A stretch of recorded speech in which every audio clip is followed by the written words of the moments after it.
Hi, I'm Terrence McNair, and this is Political Hotspot, our radio's number one source of governance news. Today we're going to be talking about the 2016 presidential candidates.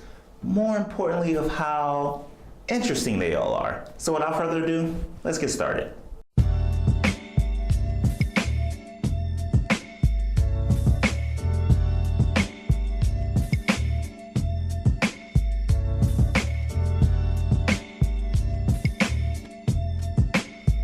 We'll start off with the Democratic side. The presumptive nominee for the 2016 presidential candidacy is Hillary Clinton.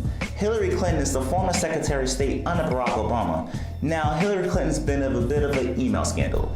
Apparently, she's been using her private accounts to send messages to other nations as Secretary of State.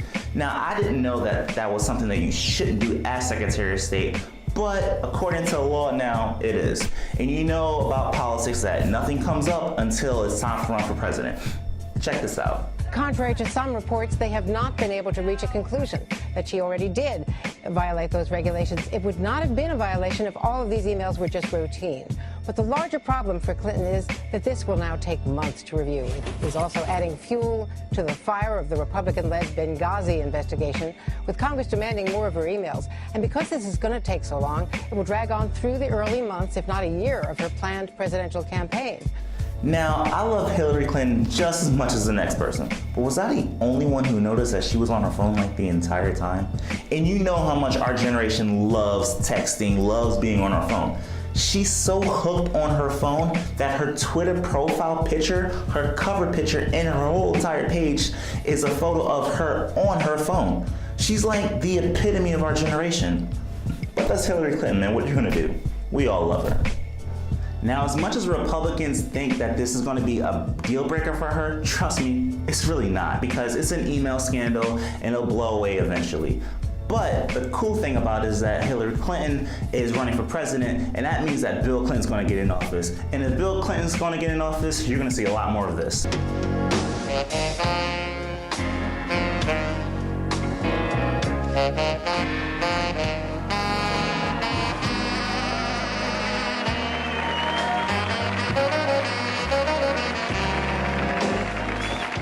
Now, the thing about Hillary Clinton is that she's the only one that's presumably running in the 2016 presidential race, outside of Joe Biden, of course.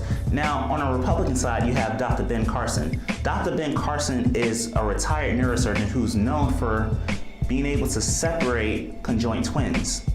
Now, he's in a scandal himself. Not much of a scandal, but you know Republicans, they always say some wacky things. And it's not what's happening right now with same-sex marriage. It's being corrected as a form of violation of equal protection. No, you can't just say because it happened that way this time, this is the same situation. It's not the same situation. Why not? Because people have no control over their race, for instance. Do you think they have control over their sexuality? Absolutely. You think being gay is a choice? Absolutely. Why do you say that? Because a lot of people who go into prison straight, and when they come out, they're gay. So, did something happen while they were in there? But did something happen while you were in there? Huh? Dr. Ben Carson, look, man, you're an idiot. I'm sorry, but you are. For you to think that being gay is a choice, and mainly a choice because of when you come in jail, you're coming out gay, has nothing to do with the fact that physical abuse in jail plays a huge part in that. But your mindset is that that's the only reason why. Get out of here, man. But I can't blame you, because there's a lot of other Republicans who think the same thing, or something close to that. Okay, so if an abortion could be considered in a case of, say, a tubal pregnancy or something like that, what about in the case of rape? Should it be legal or not? Well, you know, people always want to try and make that as one of those things. Well, how do you slice this particularly tough sort of ethical question? It seems to me, first of all, from what I understand from doctors, that's really rare. If it's a legitimate rape, the female body has ways to try to shut that whole thing down. I mean, Todd Akin is a lot worse than Ben Carson. But the thing about Todd Akin is that he apologized for it later, and then he rescinded his apology and then backed himself up for it. Come on, man. I'll say it again. Should a child conceived in rape have the same right to life as a child conceived in love. I had a number of people on my campaign that were children that had grown up, that had been conceived and raped. They were helping me on the campaign. So, well, which, by the way, also undermines your argument that somehow the woman's body shuts down. Well, look, first of all, I'm not presenting myself as a doctor. There have been 6 recent studies, and we can provide you with a footnote for those, that say that stress has an effect on pregnancy. But again, that's really an ancillary question to the final question, which is, a child conceived in rape, do they have the same right to life as a child conceived in love? I mean, it's not just Todd Aiken nor Republicans that do this. I mean, Democrats do this as well. And they do it on a national level, the local level, and even the state level. My advice to you is that if you're gonna run for office, don't say stupid stuff, man. Like, come on. Finally, 5 days after a photo of a man in bulging underpants was sent from Weiner's Twitter account to a young college student in Seattle, the congressman sat down with us, hoping to put an end to what he calls all the distractions. It was a hoax. It was someone sending a picture of a wiener on Weiner's account. It's one of the jokes I've been getting since I was 5 years old. Just tell me definitively, is that a photograph of you? We're trying to find out where that photograph came from and whether it was manipulated, whether part of it might be from something. I have been a Republican in times good, and I have been a Republican in times bad. If nominated tonight, I promise each and every person in this room, I will hit the ground running, come out swinging, and end up winning. Anybody here got 4 kids? 3 kids? You got 4? 4. 3, okay. All right, wait. I don't know why I asked that. Oh, I know why I asked it. The best way to defeat this enemy in the long run is to deny them the recruiting tools that are and recruitments made possible by resentment.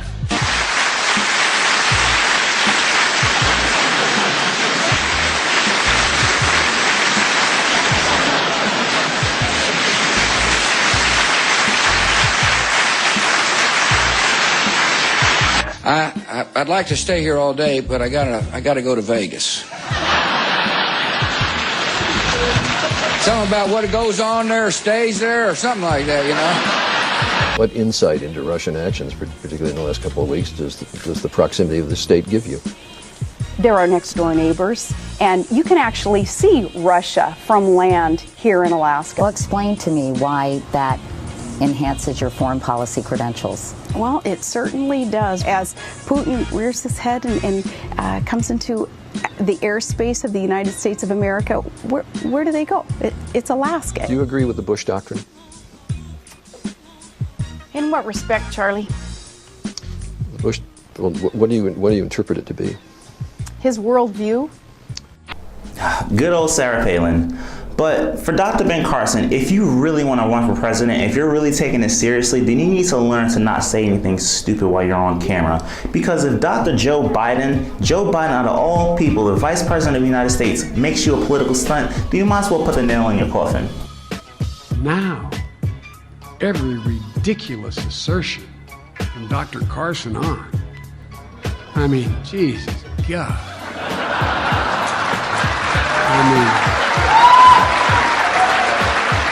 So with no confirmed candidates in the 2016 presidential election, we're all left to wonder who's going to run for the 2016 presidential election. Is it going to be Vice President Joe Biden? Is it going to be former Secretary of State Hillary Clinton?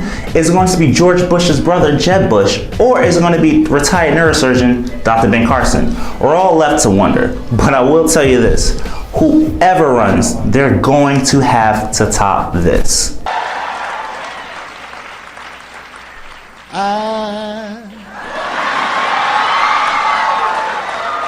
So in love with you.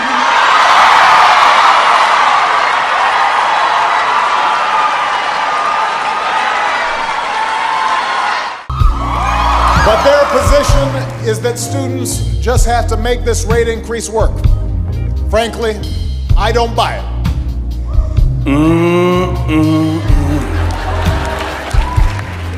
The Barackness monster ain't buying it. They watch comedy shows, and I just don't see the president going on one of those. They're beneath his dignity.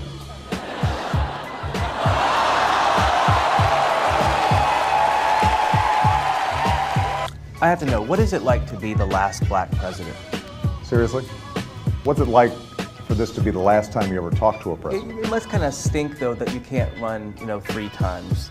No, actually, I think it's a good idea. If I ran a third time, it'd be sort of like doing a third Hangover movie. Didn't really work out very well, did it? You look great. I feel good. How much do you weigh? About 180. 180 looks good on you. Thank you. Because that's just about where I am, and I don't look so good at 180. You look sharp. You haven't seen me naked. We're going to keep it that way. That's fair enough. All right, I like that. We'll keep it that way. So after they drove the car into the ditch, made it as difficult as possible for us to pull it back, now they want the keys back.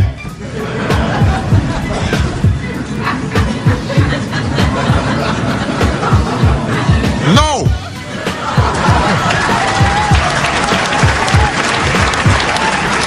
You can't drive. We don't want to have to go back into the ditch. We just got the car out. I have no more campaigns to run. My only agenda,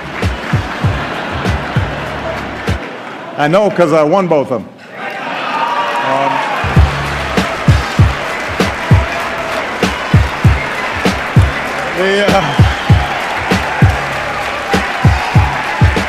So, who do you think is going to win the 2016 presidential election? Let me know at facebook.com/Political Hotspot. Make sure to tune into my show, Political Hotspot, every Wednesday from 6 to 8, only on Our Radio, only on CageRadio.com. Our Radio's #1 source of government news. Now, before I let you go, I'll let you leave off with my absolute favorite political ad. You guys have a nice day. I'll see you on my show. I'm not a witch. I'm nothing you've heard. I'm you. None of us are perfect, but none of us can be happy with what we see all around us. Politicians who think spending, trading favors, and backroom deals are the ways to stay in office. I'll go to Washington and do what you'd do. I'm Christine O'Donnell, and I approve this message. I'm you.